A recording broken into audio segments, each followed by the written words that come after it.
Excellencies, distinguished delegates, ladies and gentlemen, at the onset, I would like to congratulate the United Nations for celebrating and enabling the 66th session on the Commission on Status of Women. Today, India is witnessing a rapid transition from women's development to women-led development. We have adopted a multi-pronged approach in our strategy under the leadership of our Honorable Prime Minister that ascertains gender justice and equality and enables full expression and participation of women in public life and our socio-economic and political discourse. We are firmly committed to eliminate all forms of discrimination, disadvantages and violence against women. This is the fundamental framework that underpins our development story, in which women's agency and leadership plays a key role in the realization of our aspiration of an Atmanirbhar Bharat, that is, an India that is self-reliant, not just for her own sake, but in the interest of the global community in a post-COVID world. Our vision of Atmanirbhar Bharat cannot be achieved unless all women and girls, particularly of our nation, become self-reliant. It is at this juncture I pay homage to the service and resilience of over 6 million Indian female frontline workers who have protected our communities during the pandemic, and Indian female scientists who have immensely contributed to the development of the vaccine and test kits in India.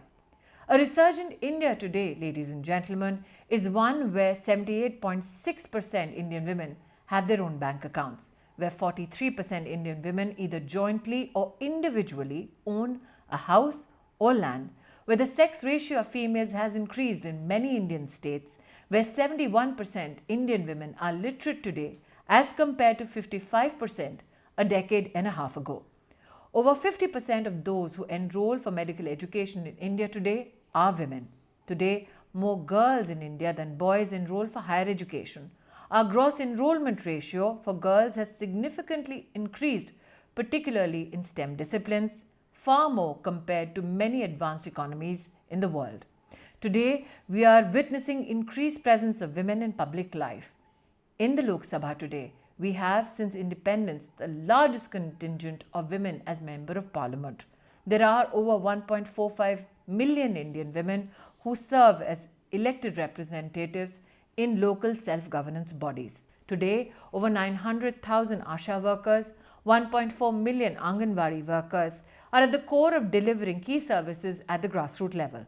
They are joined by over 10.5 million women at the community level who ensure the transparent delivery of public services at the village level. This has become possible under the dynamic leadership of our Honorable Prime Minister, who has ensured that his policy decisions are equitable. The Government of India has taken various steps to ensure that women in India are educationally, socially, economically and politically lifted. The National Education Policy 2020 for the first time makes way for the Gender Inclusion Fund, which facilitates the academic needs of women across India. In order to encourage employment of women, a number of enabling provisions have been incorporated in the recently enacted Labour Code for creating congenial work atmosphere for female workers and ensuring equal pay for equal work. The government has also made enabling provisions for allowing female participation in non-conventional sectors such as underground mining, apart from encouraging women as fighter pilots in the Indian Air Force, commandos, central police forces, including admitting girls in military schools across India. Legislatively, India has removed many derogatory and discriminatory practices against women. The practice of triple talaq has been made illegal, and women now are permitted to go to Hajj without a male guardian that was earlier mandatory. This shows India's determination to make our society more equitable for women.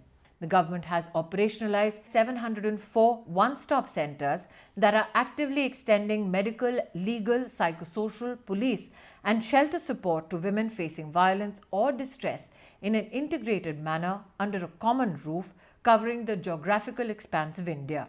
There is a dedicated toll-free women's helpline which enables access to protection 24/7. The Maternity Benefit Act has been amended to increase paid maternity leave from 12 weeks to 26 weeks for first 2 children in India thereby benefiting 26 million women. Excellencies, ladies and gentlemen, India has been at the forefront of uplifting and empowering our women at the socio-economic and political fronts. I look forward to hearing your views, and I'm grateful that you've heard mine. Jai Hind.